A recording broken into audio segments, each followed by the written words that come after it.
सजानंद साई महाराज की जय। हरिप्रसाद स्वामी महाराज की जय। आत्मीय समाज की जय जय जय। दास न दास थवानी जय जय जय।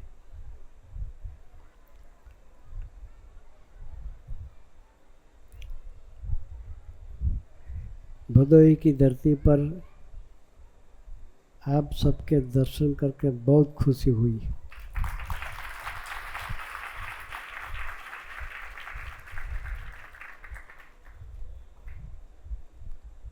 तीन घंटों से आप लोग यहाँ बैठे हुए हैं।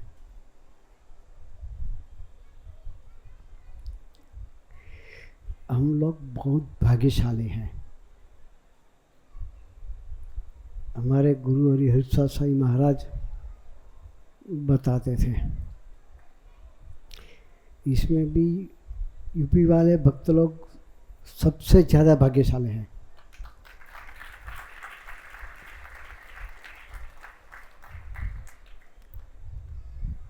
गीता में कहा है,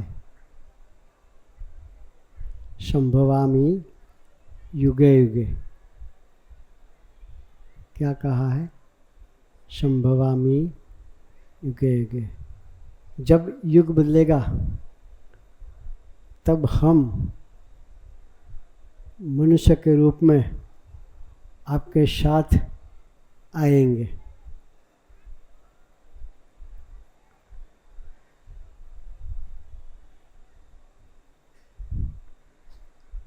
सभी अवतारों ने यूपी की धरती पर पसंद करके वहाँ प्रकट होने का संकल्प किया।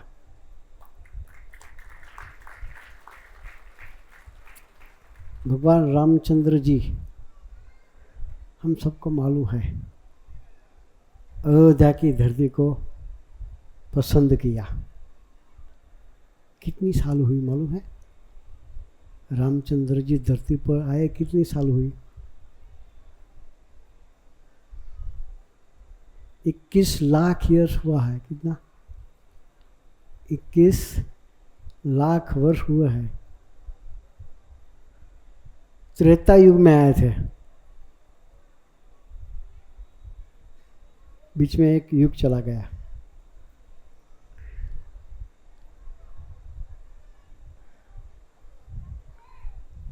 इसके बाद कृष्ण परमात्मा आए।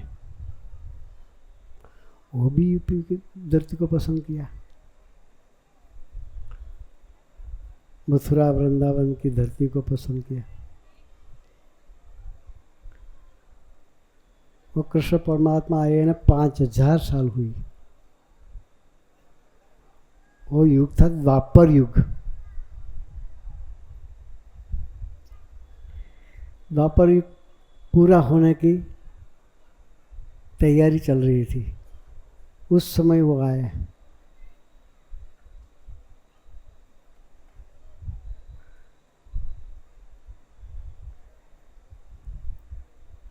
वो कृष्ण परमात्मा ने गीता में कहा है,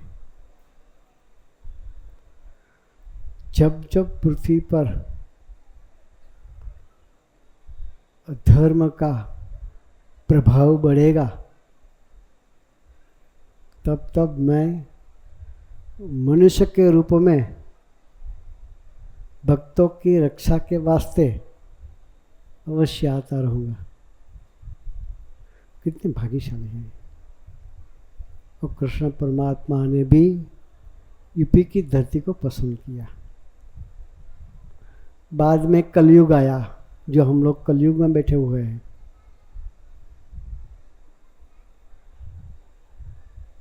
तो भगवान स्वामीनारायण ने छपिया की धरती को पसंद किया। वो भी कहाँ पे है? यूपी में है। छपिया की धरती को पसंद किया। इसलिए हम कहते हैं कि हम लोग यूपी वाले सबसे ज़्यादा भाग्यशाली हैं।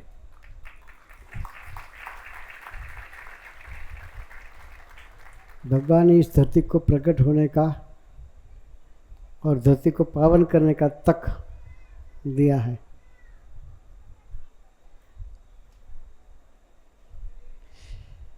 कष्ट तो सबको होता है। भगवान धरती पर आते हैं, वो भी कष्ट लेके आते हैं। हम जानते हैं रामचंद्र जी को 14 वर्ष का वनवास हुआ।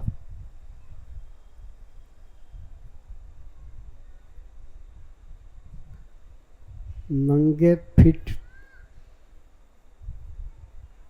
चप्पल के बिना 14 साल तक वनवास में घूमते रहे। थोड़ा दिन चले तो सही, जूते के बिना प्रैक्टिस तो करिए क्या होता है। कांटे लगेंगे, वो पत्थर लगेगा। 14 साल तक कठिन तपस्या की, तो वो असमर्थ थे, उसकी सामर्थ्य नहीं थी, तो क्यों कष्ट सहन किया। वो बता रहे हैं ये लोक ही कष्ट वाला है। क्या बता रहे हैं? ये मृत्यु लोक कष्ट वाला ही है। कष्ट का विचार मत करो। कृष्ण परमात्मा आए, मथुरा की धरती पर जन्म लिया। कहाँ पे जन्म लिया? घर पे लिया था? अस्पताल में लिया था? कहाँ पे लिया था? जेल के अंदर। कहाँ लिया था?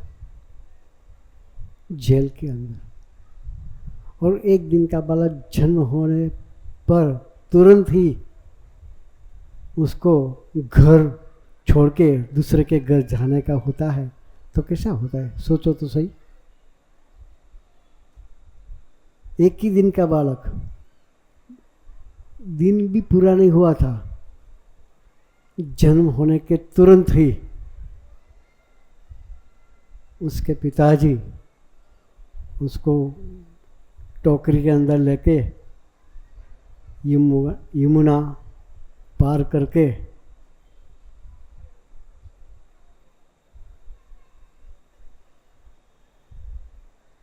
यशोदा जी के घर लेके गए। कौन सी सीजन थी? ये बारिश की सीजन थी। कैसी सीजन थी? बारिश की सीजन थी। एक दिन का बालक उसको टोकर के मिलकर चले और ऊपर बारिश गिरता है तो क्या होता है?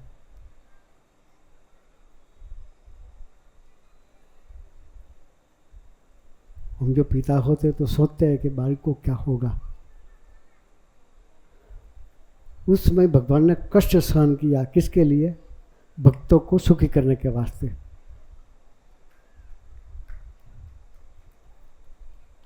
भक्तों को सुखी करने के वास्ते वो कष्ट लेते हैं, और हमको ज्ञान देने के लिए कष्ट लेते हैं कि कष्ट तो मानव को आता ही रहता है।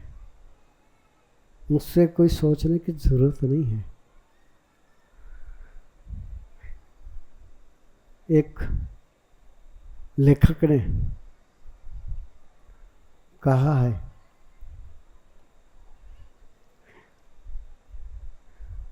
कि कभी ऐसा मत सोचो कि मुझे कितनी तकलीफ है।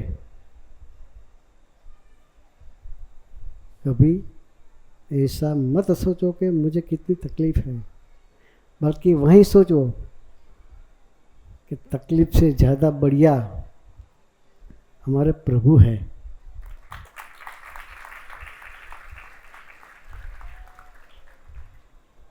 उसके सहारे जीने की बात बताते हैं।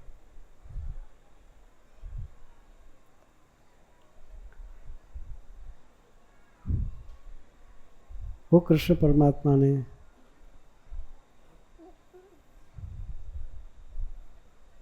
गीता में कहा है, संभवामि युगे युगे। वो कलयुग में भगवान स्वामीनारायण धरती पर आए।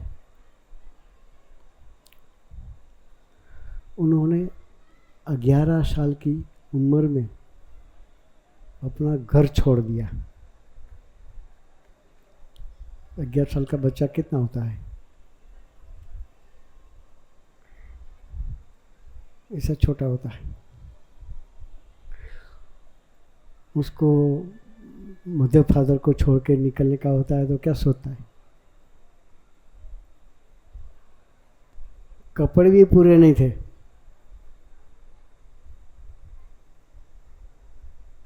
अकेली लंगोटी पहन के घर से निकल गए थे।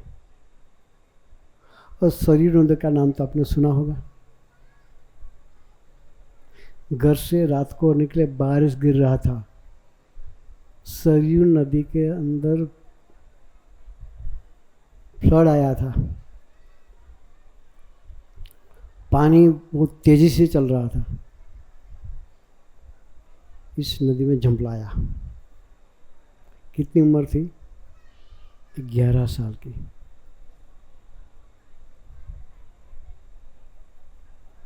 और तैरते तैरते नदी क्रॉस करके सामने निकल गए। वहाँ से उसकी यात्रा चालू हुई।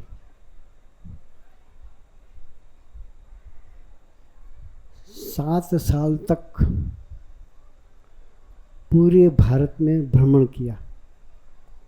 पहले हिमालय की ओर चले,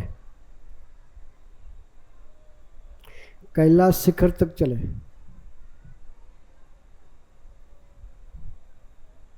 निरंजन साइन बताया नहीं, ठंडी लगे तो जैकेट की जरूरत पड़ती है ना।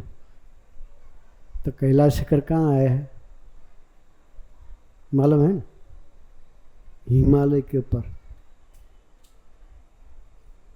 वहाँ कितनी ठंडी होती है। वो शाल पहन के गए थे, जैकेट पहन के गए थे, कुछ नहीं था, एकली कोपिन। वहाँ जाके तपस्या की। उसका वो एक ही प्रयोजन था कि हिमालय की गोद में लाखों संत महंत तपस्या कर रहे हैं। 9 लाख योगी उसके समय में हिमालय की गोद में तपस्या कर रहे थे। उस सबको दर्शन देने के वास्ते वो गए हुए थे, तपस्या का फल देने के लिए गए थे।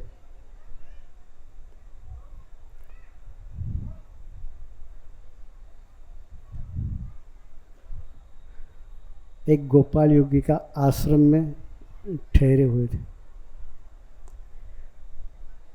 वहाँ जाके अष्टांग योग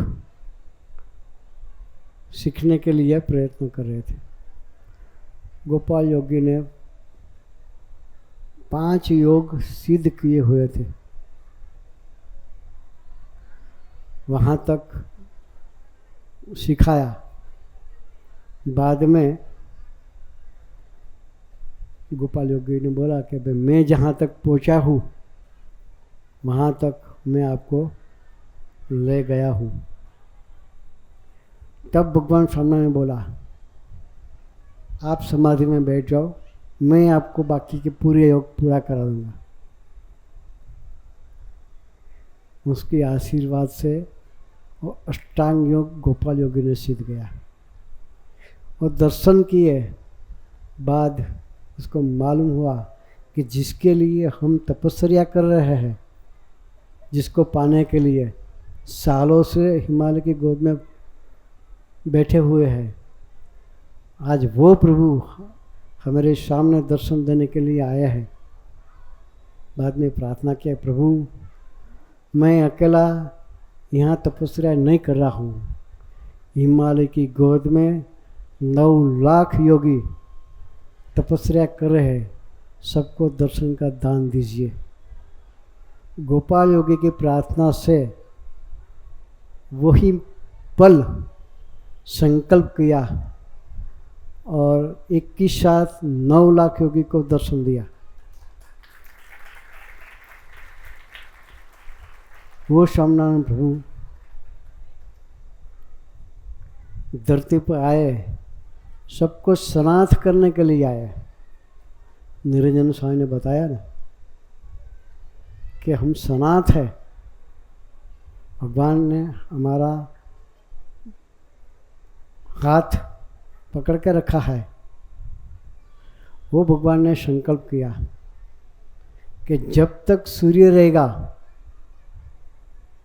जब तक सूर्य रहेगा तब तक मैं ऐसे संत के साथ धरती पर अखंड रहूँगा। हमारे गुरु हरिप्रसाद स्वामी जी महाराज वैसे संत थे।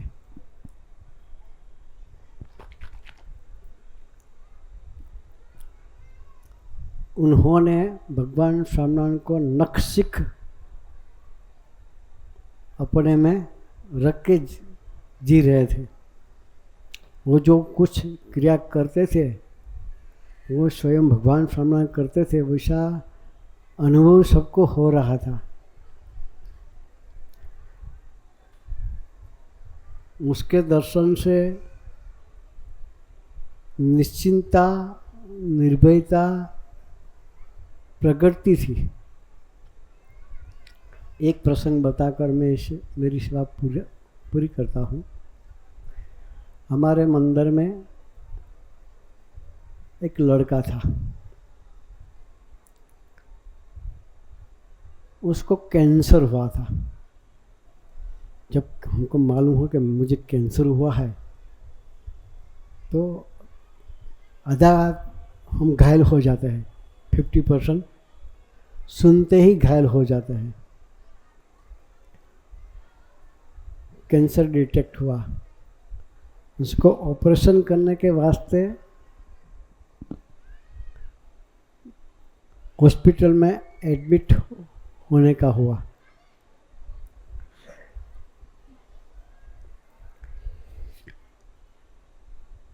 एडमिट हुआ, अगले दिन जो ऑपरेशन के लिए जो कुछ करना है प्रोसीजर, पेपर वर्क सब कर दिया।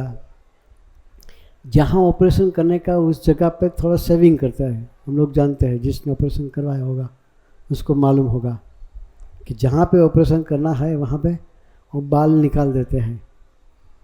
तो इस लड़कों को ऑपरेशन करने का था, उसके लिए सेविंग के लिए एक आदमी को भेजा कि ये नंबर की रूम में एक पेशेंट है, उसका सुबह में ऑपरेशन है, तो उसके यहाँ पे जो बाल है वो साफ कर दो। वो आदमी बाल साफ करने के लिए वो रूम में बैठा जाता है। तो दो लड़के थे, एक जिसको ऑपरेशन करना था वो था, और दूसरा लड़का इसके साथ सेवा में गए हुए थे। दोनों बैठे बैठे आनंद करते थे। वो भाई साहब रूम में पहुंचा और पूछा कि कौन बीमार है, कौन बीमार है। तो जो लड़का बीमार था, जिसका ऑपरेशन करने का था, वो लड़का ने हंसता हंसता बोला मैं बीमार हूँ। तो जो बाल साफ करने वाला था वो सोचने पड़ गया है। उसको ऐसा लगा कि ये सब मेरी मस्करी कर रहा है। क्या हुआ, वो सोच में पड़ गया। वो सोचता कि ये मेरी मस्करी करता है, बीमार नहीं है। और बीमार आदमी किसी बोलता है हंसता हंसता कि मैं बीमार हूँ, तो वहाँ से चला गया। डॉक्टर को जाको बोला, डॉक्टर साहब हम वो कमरे में गए, वहाँ कोई पेशेंट लगता नहीं है क्या बोले, मैं जो कमरे में गया वो कोई पेशेंट वहाँ है ही नहीं। डॉक्टर ने कहा तुम गए थे, क्या बोला? तो हमने बोला पेशेंट कौन है? तो हंसता हंसता कहता मैं पेशेंट हूँ। तो डॉक्टर साहब ने बोला जो बोलता है मैं पेशेंट वही पेशेंट है क्या? ये पेशेंट अलग तरीके से है क्या? उसके गुरुजी, उसके प्रभु बहुत समर्थ है, इसलिए उसकी टेंशन नहीं है। ऐसे टेंशन फ्री कौन कर सकते हैं? जिसके जीवन में निश्चिंता, हम ऑपरेशन करना है तो करो, हमें कुछ होने वाला नहीं है। ऐसे जीवन में निश्चिंता कौन प्रदान करेगा? वो निश्चिंता के लिए हमें ऐसा सत्संग करना है। ये सत्संग से क्या क्या फायदा होते हैं? तन से, मन से, धन से और आत्मा से सभी तरह से हम लोग सुखी हो सकते हैं। तन से मीन्स शरीर की बीमारियां, मन से मीन्स परिवार में जो झगड़ा होता है, एक बीजा से मन अलग रहते हैं, घर में साथ में रहते हुए भर भी मन से अलग है। और धन की बीमारी, चाहे कितना भी प्रयत्न करे, वो दो छेड़े सेट नहीं होते हैं, वो मन की बीमारी है। इससे बड़ा बीमारी है आत्मा की है। हम लोग सोचे आत्मा को बीमारी कैसी होती है? आत्मा दिखता ही नहीं तो है, आत्मा दिखता है? कोई देखा है किसी ने? कैसा होता है? लंबा होता है, पौड़ा होता है, छोटा होता है, बड़ा होता है? आत्मा है इतना में खबर है, कैसा है किसी को मालूम नहीं। वो आत्मा को भी बीमारी लगी हुई है। ये बीमारी कौन सी है? तो उसके पर जन्म और मरण की बीमारी लगी हुई है। ये बीमारी कौन निकालेगा? बार बार जन्मना और बार बार मरना, वो एक बीमारी है। इसकी बीमारी को टालने के लिए ऐसा सत्संग करना होता है। स्वामी जी महाराज ने आशीर्वाद दिए हैं, हफ्ते में 1 घंटा सत्संग के लिए जो व्यक्ति निकालेगा, हफ्ते में 1 घंटा सत्संग के लिए जो व्यक्ति निकालेगा, वो तन से, मन से, धन से और आत्मा से सभी तरफ से सुखी हो जाएगा। आत्मा से सुखी मीन्स अंत समय, जब मरने का समय आता है, उस समय भगवान अपने आप हमको लेने के लिए आते हैं। ये आत्मा से सुखी कहते हैं। बाकी मरने के समय लोग क्या क्या बोलते हैं वो तो उसके परिवारजनों को ही खबर होता है। भगवान का नाम भी नहीं निकलता। एक बात बताता हूँ। एक आदमी मरने का समय था उसका, पथारी में सोए हुए थे। इसके 4 लड़के 4 पाई के पास खड़े थे और जो बुजुर्ग था पथारी के अंदर सोया हुआ, उसने बोला 4 लड़के का नाम देके कि मगन कहाँ है? तो मगन ने बोला दादा मैं यहाँ खड़ा हूँ। दूसरा लड़का का नाम दिया छगन कहाँ है? तो उन्होंने बोला कि मैं दादा आपके सिर के पास बैठा हूँ। तीसरा का नाम दिया, चौथा का नाम दिया। चारों 4 पाई के 4 कोने पर खड़े हुए थे। तो दादा ने बोला 4 लोग यहाँ खड़े हैं तो दुकान पे कौन है?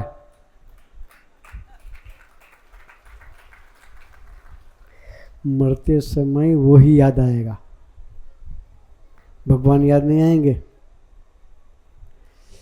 तो उसका चला जन्म कैसे होगा? अंतिम बर्थ होगा कैसे? इसके लिए ये सत्संग ऐसा करते रहेंगे तो हमारी यात्रा भगवान की ओर चलेगी। इसलिए भगवान स्वामीनारायण ने वरदान दिए है कि अंत अवस्था के दिन हम आपको लेने के लिए आएंगे। हमारे गुरु हरिप्रसाद स्वामी जी महाराज ने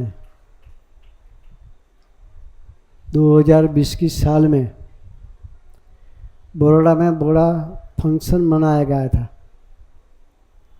2 लाख आदमी उत्सव में आए थे। कितने? 2 लाख आदमी उत्सव में आए थे। उस समय बद्दा सबके बीच में स्वामी जी महाराज ने बताया कि आप लोग बहुत ही भाग्यशाली है, आपको अंत समय भगवान स्वामीनारायण लेने के लिए आएंगे। क्या बताया?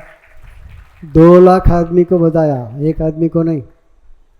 ये आपका अंतिम समय आएगा, उस समय भगवान आपको लेने के लिए आएंगे। ऐसा गारंटी कौन देगा? इसलिए हम बोलते हैं कि ऐसा सत्संग मिला है, उसमें जुड़े कर हमें हफ्ते में एक बार घंटा निकालना है। वो सत्संग जो हम करेंगे तो स्वामी जी महाराज का विरुद्ध है, प्रॉमिस है, तो हमें तन से, मन से, धन से और आत्मा से सुखी करके ही रहेंगे।